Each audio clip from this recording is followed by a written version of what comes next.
Hi guys, very good evening to you. My name is Utkarsh and welcome to the YouTube channel of Legal Edge by Top Rankers.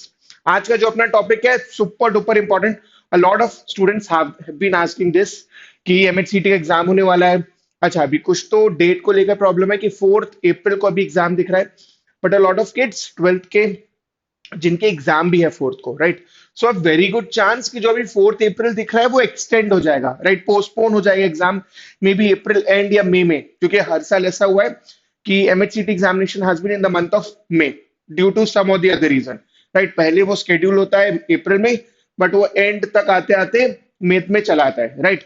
अभी के लिए मान के चलते हैं कि 4th को तो मोस्ट प्रॉब्ली नहीं होगा एंड अप्रैल में होगा कभी. But yes, super duper important कि फेब एंड से मेरे बोर्ड एग्जामिनेशन चालू हो रहे हैं एंड अब मैं एमएचसीटी और 12th को कैसे बैलेंस आउट करूं, राइट. बिकॉज अभी तक क्लैट के लिए आप पढ़ रहे थे, क्लैट के लिए आपने बहुत सारा पढ़ा. डू नॉट वरी, वो बहुत यूजफुल होने वाला है, राइट. तो ऐसा नहीं कि मुझे पूरा नया पढ़ना है, but yes, there will be few topics, there will be few subjects जहां पे वो एक्स्ट्रा ध्यान देना पड़ेगा. वो डिसाइडिंग सेक्शंस भी होते हैं, right. Deciding sections as in बहुत सारे लोगों को, क्योंकि सबने क्लैट के लिए पढ़ा है, सब सेम लेवल पे होंगे, राइट. बट वो जो डिसाइडिंग सेक्शंस जो आते हैं, जो अलग सेक्शंस जो आते हैं, नंबर वन स्टैटिक जीके हो सकता है, number two that could be analytical reasoning, right. ये डिसाइडिंग सेक्शंस की तरह काम कर सकते हैं, जिसकी वजह से मेरा स्कोर ऊपर जाएगा या वो डिफरेंशिएटिंग फैक्टर रहेगा, राइट, जिसका हमें ध्यान रखना है. तो in this video, in the next 15-20 minutes I be explaining कि आप कैसे मैनेज कर सकते हो, नंबर वन, और किन चीजों का हमें बहुत ज्यादा ध्यान देना है एंड वहां पर बिल्कुल भी लापरवाही नहीं कर पाएंगे, ठीक है. तो स्टार्ट करेंगे सुपर डुपर एसेंशियल से कि ये तो आपको कैसे भी मिस नहीं करना है एंड इस पे आपको थोड़ा सा एक्स्ट्रा टाइम देना पड़ेगा, राइट. ये आपके मैंडेटरी चीजें हैं जो आपको करना ही है. Number one, static GK and current affairs का रिवीजन. इसमें भी static GK will be more important, reason being current affairs I think सबने एटलीस्ट 10 से 15 नवंबर तक का पढ़ा था, राइट. उसके आगे का डेफिनेटली आपको पढ़ना होगा, बट आप मान के चलो कि आपको अप्रैल से अभी तक का करंट अफेयर्स तो करना ही है. इसके बाद भी मार्च तक का करना पड़ेगा, तो पिछले 8-10 महीने का करंट अफेयर्स आपको बहुत अच्छे से आना चाहिए. गुड थिंग इज नवंबर तक का तो हमें ऑलमोस्ट आता ही है, राइट. उसके आगे का हमें पढ़ना पड़ेगा. But static GK for all the kids जिन्होंने एलिट नहीं दिया है, उनको स्टैटिक जीके भी पढ़ना पड़ेगा. एंड सेम गोस फॉर, मतलब स्लैट जिन्होंने दिया उन्होंने शायद थोड़ा बहुत पढ़ा होगा, बट आई एम श्योर कि बहुत डेप्थ में नहीं पढ़ा होगा. यहाँ पर static GK could be the decider, क्योंकि ऐसा रहा है कि कभी करंट अफेयर ज्यादा आया है, कभी स्टैटिक जीके ज्यादा है. प्लस ऐसा भी हो सकता है कि क्योंकि मल्टीपल स्लॉट्स में होता है, मेरे स्लॉट में स्टैटिक जीके आ जाए और दूसरे स्लॉट में करंट अफेयर ज्यादा आ जाए, तो हमें पता नहीं है, right. We have to be prepared for each and every situation. तो static GK could be one of the decider, इसका हमें बहुत ध्यान रखना होगा. एंड करंट अफेयर्स का रिवीजन करते हैं. रिवीजन मतलब जो आपने नवंबर तक का पढ़ लिया था ना, उसको एक बार रिवाइज कर लो, राइट. बिकॉज ऑलरेडी क्लैट को हुए भी ऑलमोस्ट एक महीना होने वाला है, राइट. तो जो आपने अभी तक का अप्रैल से लेके नवंबर तक का, या इवन जुलाई से स्टार्ट कर सकते हो, जुलाई से लेके नवंबर तक का करंट अफेयर्स पढ़ा था, उसको आप एक बार रिवाइज कर लो. और फिर आगे का तो आप फॉर फॉर ऑल द एलिटियंस क्लैट पोस्ट से कर सकते हो, सफिशिएंट रहेगा. क्लासेस होंगी उससे हो जाएगा. बट अभी तक जितना पढ़ा था उसको एक बार रिवाइज करो, number one. Number two, legal reasoning के question, specially principle fact based questions, right. तो अगेन एलिट एंड स्लैट जिन्होंने दिया होगा उन्होंने already principle fact based questions कुछ किए होंगे. जिन्होंने नहीं दिए वो एग्जामिनेशन सिर्फ फ्लैट दिया था, स्टार्ट कर दो ये करना, राइट. अभी तक आपको आदत है, पैसेज दिया है, फिर क्वेश्चंस है, राइट. बट अब वो प्रिंसिपल फैक्ट बेस्ड क्वेश्चंस होंगे and a very good chance कि आपको इसमें ना लीगल नॉलेज के भी क्वेश्चंस आए. लीगल नॉलेज मतलब इंडियन पॉलिटी के क्वेश्चन आ जाए कि let's say who was the first president, ये तो खैर बहुत इजी हो गया.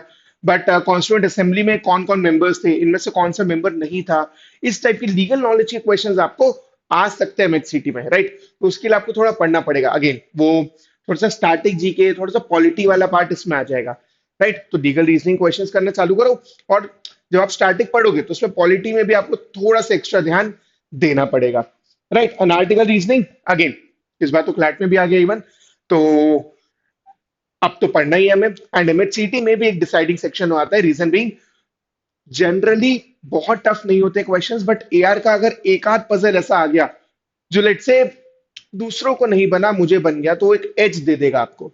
राइट। तो एनालिटिकल रीजनिंग का ध्यान रखना, क्रिटिकल रीजनिंग आपने सफिशिएंटली पढ़ा है, उसको एक बार रिवाइज कर सकते हो, कुछ क्वेश्चंस लगा सकते हो, बट एनालिटिकल रीजनिंग हमें बहुत डिटेल में करना होगा, राइट। तो वो डेटा अरेंजमेंट के क्वेश्चंस, वो ब्लड रिलेशंस, वो डायरेक्शंस, ये सारी चीजें हमें करना होगा प्रैक्टिस, राइट। तो इनका हमें ध्यान रखना, और ये सारी चीजों में बता रहा हूँ, वी हैव टू ट्राई कि ये सब हम बोर्ड्स के पहले कर लें।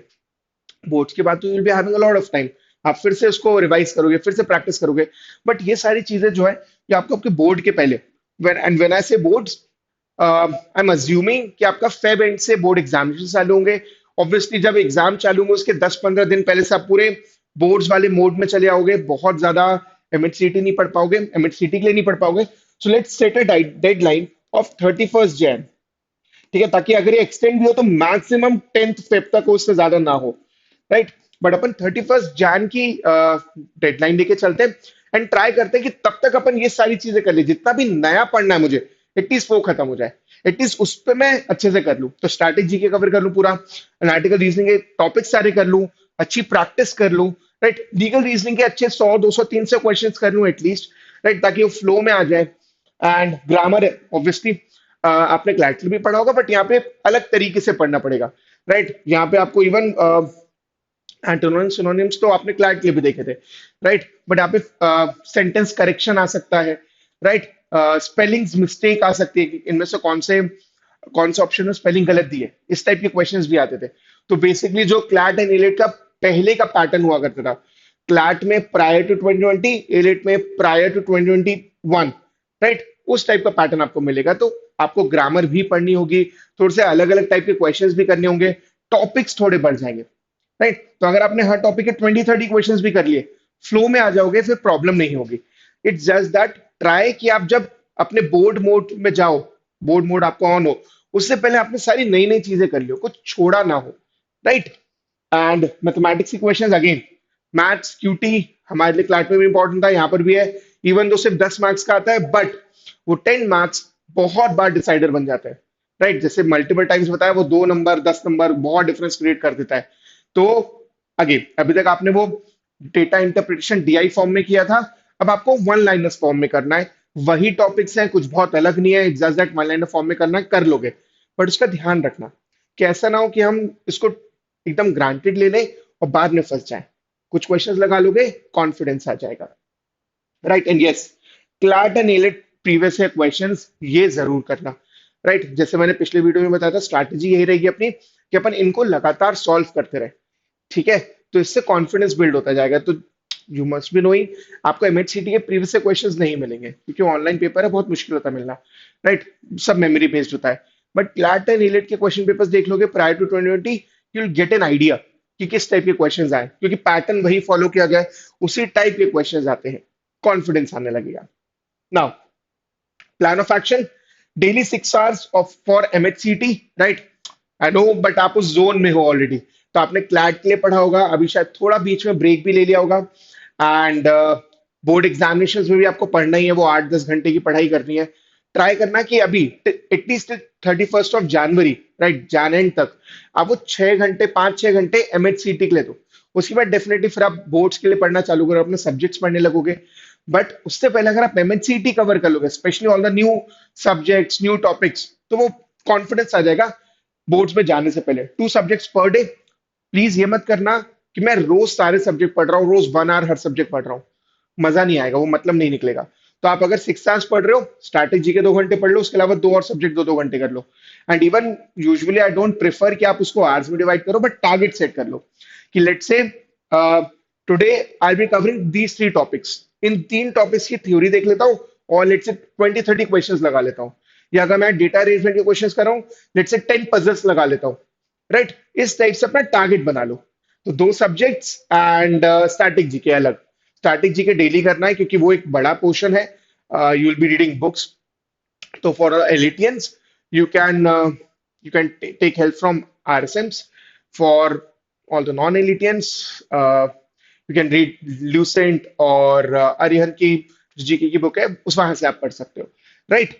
तो वो काम हो जाएगा। स्टैटिक जीके डेली करना है, बहुत जरूरी है। अदरवाइज प्रॉब्लम इज, जब तुम वो 300-400 पेजेस की बुक देखोगे और फिर 10-15 दिन बचे होंगे, वो नहीं हो पाएगा। हाँ, लेकिन अगर अभी से करोगे, डेली 2 घंटे करोगे, very easily will be able to complete it. और अगर एक बार और रिवीजन भी हो गया, काम हो जाएगा, मजा आ जाएगा। राइट, फिर फंसोगे नहीं। फिर एंड में सिर्फ रिवीजन होगा, वो एक बार 2 बार हो जाएगा, बहुत जरूरी है। राइट, जीके में मार्क्स, करंट अफेयर्स में मार्क्स डिसाइडर हो सकते हैं। Right, yes, decider sections A R static GK. Right, legal भी है, लीगल 40 मार्क्स का है, आई नो, बट वो सेक्शंस जो आपको एज देंगे, उस पर थोड़ा ज्यादा फोकस करना है। वहां पर अपन नहीं फंस सकते। जैसे स्टैटिक जीके हो गया, कवरेज थोड़ा ज्यादा होगा। राइट, पढ़ना थोड़ा ज्यादा पड़ेगा। एआर में एक्यूरेसी ज्यादा चाहिए। राइट, तो एआर में आई वुड वांट कि यार मेरा 90-100% एक्यूरेसी जाए, बढ़िया है।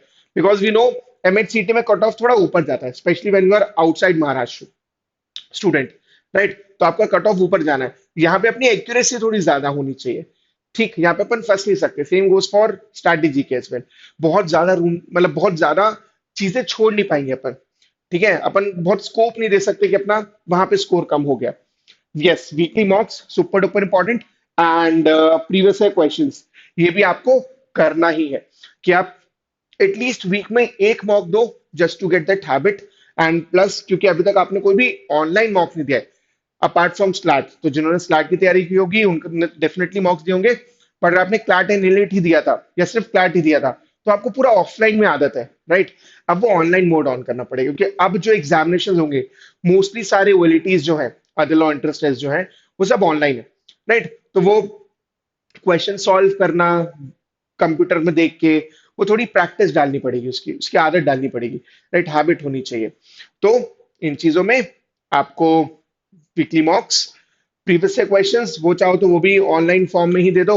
Online form as in PDF form में सॉल्व करते रहो, तो वो भी काम हो जाएगा। वीकली 2 मॉक्स दो प्रीवियस से क्वेश्चंस के, मॉक्स मतलब प्रीवियस से क्वेश्चंस। तो एक लैट का हो सकता है, एक इलेट का हो सकता है। एंड जो आप एमएचसीटी मॉक दे रहोगे, वो तो आप दोगे। राइट, एंड ट्राई करना कि 31 जनवरी तक अपना मोस्टली जो भी नई चीजें, वो अपन कवर कर ले, कुछ नया छोड़े ना। Right, a lot of kids do this कि स्टैटिक जीके जो मैं वो एंड में कर लूंगा, अप्रैल में कर लूंगा, हो जाएगा 15-20 दिन में, लगातार पढ़ लूंगा। प्रॉब्लम इज, आप एक बार इसको कंप्लीट कर भी लोगे ना, तो ध्यान नहीं रहेंगी चीजें, कंफ्यूज हो जाओगे ऑप्शंस में। तो अगर आपने अगर अभी कंप्लीट कर लिया उसको, एंड अप्रैल में 2 बार 3 बार रिवीजन हो गया, नहीं फंसोगे वहां पर। And same goes for AR as well. A lot of kids do this mistake कि जो उन्होंने क्लैट के लिए पढ़ा है, उसी को जनवरी में रिवाइज कर लेते हैं। एंड जो भी नई चीजें वो अप्रैल के छोड़ देते हैं। हमें वो नहीं करना है, हमें उल्टा करना है। राइट, तो जो पढ़ा है उसको एक बार रिवाइज कर लो, क्वेश्चंस लगा लो। जो भी नई चीजें, उनको एक बार पढ़ लो अभी, वो हो जाएगा, बस मजा आ जाएगा। राइट, कॉन्फिडेंस बिल्ड हो जाएगा। एंड डेफिनेटली मॉक्स जरूर देना। राइट, सुपर डुपर इंपॉर्टेंट कि बोर्ड चालू होने से पहले मैंने एटलीस्ट 5 6 7 मॉक्स दे दियो, एंड ये प्रीवियस ईयर क्वेश्चंस कर लियो। राइट, बहुत जरूरी है ये।